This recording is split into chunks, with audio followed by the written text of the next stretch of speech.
you will know that its desolation is near. Then let those who are in Judea flee to the mountains. Let those in the city get out, and let those in the country not enter the city. For this is the time of punishment, in fulfillment of all that has been written. How dreadful it will be in those days for pregnant women and nursing mothers. There will be great distress in the land, and wrath against this people. They will fall by the sword, and will be taken as prisoners to all the nations. Jerusalem will be trampled on by the Gentiles, until the times of the Gentiles are fulfilled.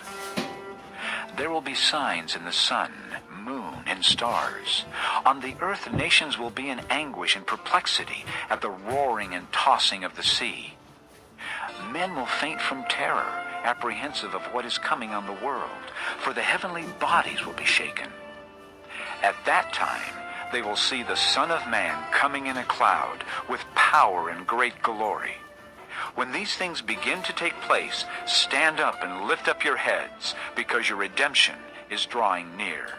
He told them this parable. Look at the fig tree and all the trees.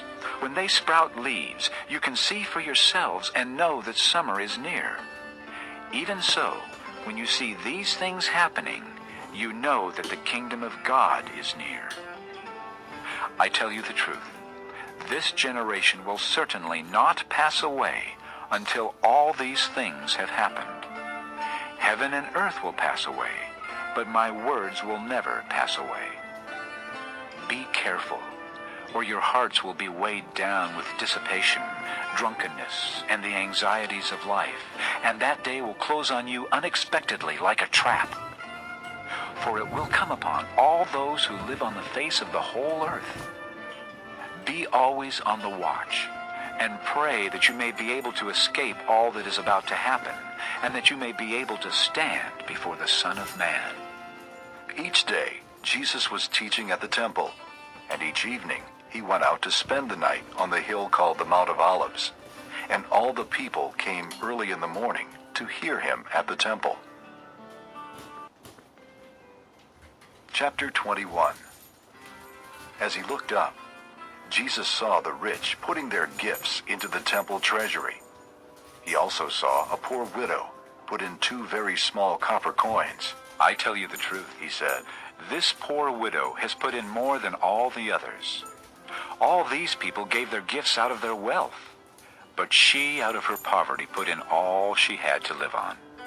Some of his disciples were remarking about how the temple was adorned with beautiful stones and with gifts dedicated to God.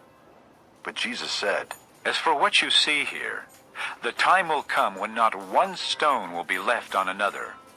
Every one of them will be thrown down.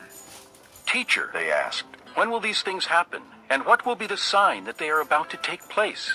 He replied, Watch out that you are not deceived. For many will come in my name, claiming, I am he, and the time is near. Do not follow them.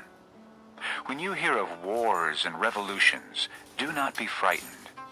These things must happen first, but the end will not come right away. Then he said to them, Nation will rise against nation, and kingdom against kingdom. There will be great earthquakes, famines, and pestilences in various places, and fearful events and great signs from heaven. But before all this, they will lay hands on you and persecute you.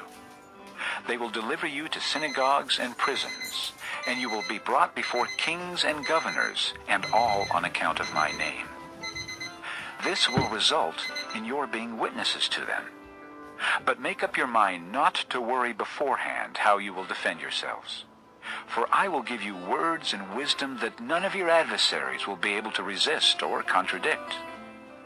You will be betrayed even by parents, brothers, relatives, and friends, and they will put some of you to death.